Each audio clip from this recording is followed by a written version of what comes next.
what the hell is going on in the world today? I've got 3 young kids. I want them to live in the happiest and healthiest place they possibly can. But could it be the case that there's a concerted effort to depopulate the world? Could it be the case that the COVID-19 drama that unfolded was used as a way to make people sick and unhealthy? I mean, some mad data coming out at the moment around the amount of stillborns that have increased since 2021.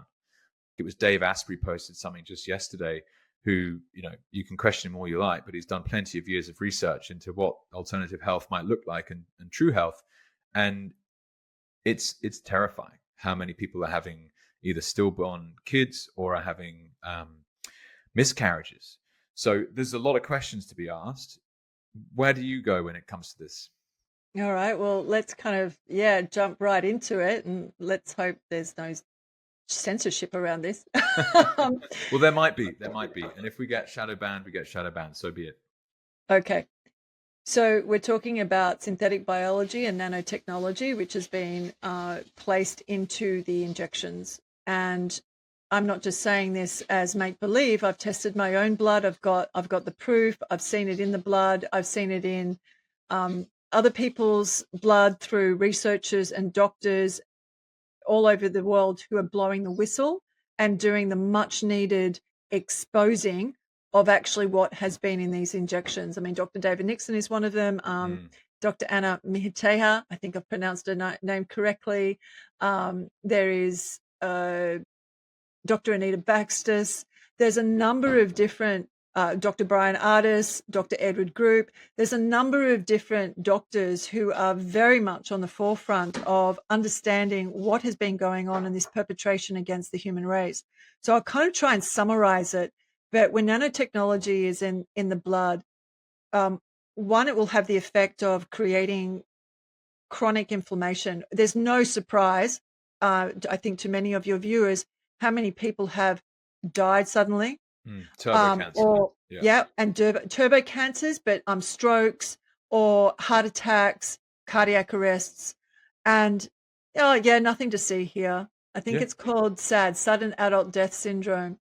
Then we have, as you mentioned, the stillbirths, because the nanotechnology actually congregates, from what the research I've seen, congregates specifically in the reproductive organs in order to cause sterilization. So we're seeing men's sperm counts completely drop. We're seeing the stillbirths because obviously the baby can't come to term. We're seeing, as I said before, the turbo cancers. We are seeing cognitive, like a kind of dissonance where fogginess, people report no longer being connected to their hearts or source energy. We are seeing, obviously, a depopulation agenda as associated with this. But the other side of this is transhumanism. And how does that transhumanism work with nanotechnology? I mean, what are the links? Well, in short, the nanotechnology is creating an intra-body network based on hydrogel, based on nanobots, all building infrastructure within the body to relay information and receive information. And that is being done by artificial frequencies, i.e. 5G, and your phone is a gateway to that. Now, I mean, again, lots of evidence. It's not anything I'm making up. I mean, I actually do talks on this in order to educate people on what is in the blood and how one can detoxify from it. I'll just throw it out here now. EDTA, Dr. Ed Group, Global Healing is something that's been recommended by a couple of doctors, and seeing it, under the microscope, having a detrimental effect, shall we say, on nanotechnology, which is a good thing. But there are a number of other detoxification protocols that can be used in order to help people detoxify from this. But first, they need to know that it's in the blood. But if you've got artificial frequencies that are constantly bombarding the human body, and it has the effect of suppressing our natural frequency. And if it suppresses our natural frequency so that we can't feel or we can't hear or connect to source in a way which allows us to be just human, then what is being relayed to us? And so the information shows, well, again, the patents that are out there, the information that I've been reading and doing a lot of research on is the neural network of the brain is it's like it's being replaced with nanotechnology to feed in artificial memories and artificial, well, emotions to entrain the brain to behave in a particular way. Wow. Now, this may sound like science fiction, but it's what the CIA, it's what MK Ultra, it's what has been worked on for a long time now in order to, I guess, perfect it in relation to how to control human behavior.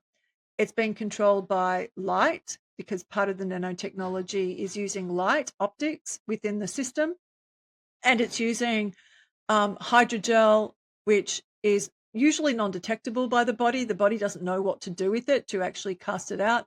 And I'm sure a number of your viewers would have also seen documentaries such as Died Suddenly, where they're pulling out these very weird-looking clots out of the vascular system of dead people, on the autopsy table.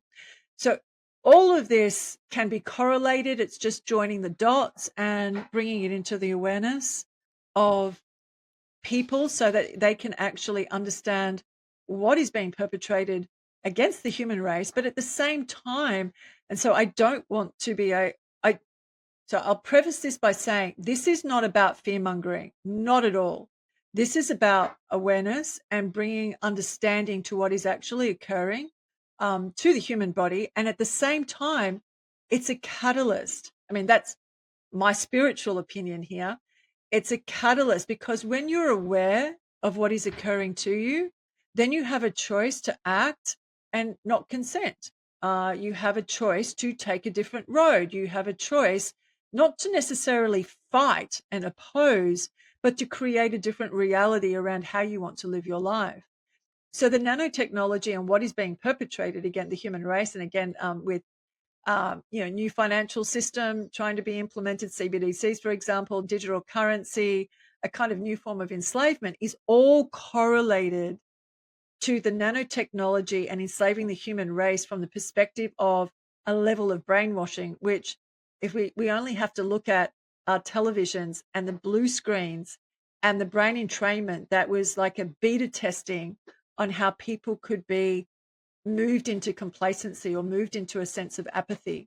So there's a number of different things I could go into as to how that works with the brain and how people can be led into giving their power away. But the whole point of this process is to awaken humanity to reclaim their power, to step back into their sovereignty and step back into a level of recreation that is at everyone's fingertips, that they can actually enact without being controlled or enslaved in a system that would have you believe that it is only one ideology and that is all. So, Yeah, trust the experts, or like you don't yeah. you don't believe in science. You get these ridiculous comments. I'm an advocate for freedom of speech. So earlier when you said, "Oh, I'm not sure if I should even call it a vaccine," what came to me initially was like people are even worried about talking about vaccines, right? It's got to that point where it's like, am I allowed to say it? Am I not allowed to say it? Now, actually, what you were referring to was the fact that what we called a vaccine in 1980 is not what's in the jab today. And Right. that is absolutely on point, right? So they're playing around with things that haven't been played with ever before. And well, we could do like 10 podcasts on what the hell happened there. Something that's resonating to me now as I think about it, having had a question on how the affirmations were encoded into graphics, is an experience I had in Melbourne during the lockdowns. Ruby was maybe 6 months old. My wife and I went to a bunch of freedom rallies in the center of Yeah. Melbourne. And at the time, they had these crazy lockdown rules in place, like you're not allowed to be more than 5 kilometers from your front door. You're only allowed outside the house for essential things like going to the grocery store. And we witnessed a supposedly the right to protest your government was still allowed, but they had this catch-all chief health officer set of regulations that based on health reasons you couldn't do that. The freedom to movement removed, the freedom to say no or protest removed, Melbourne became a police state. We witnessed it with our own eyes. And we went to one of these protests and there were thousands of people there. I saw this, right? And Yeah. that night on Channel 7 and Channel 9 News, talk about like encoding things into image, hundreds of protesters were causing a disruption in, Flinders Street Station. It's like, wow. I saw 10 times that amount. And you talk about like playing with people's brains and their perception of the world. And the next morning, amusingly, we had a lactation consultant or a sleep coach or something come to the house to try and help us with the baby's sleep. Who was like, oh, all these protesters yesterday were out in the middle of town. Like, how dangerous. And you're like, well, we better not tell her that we were there.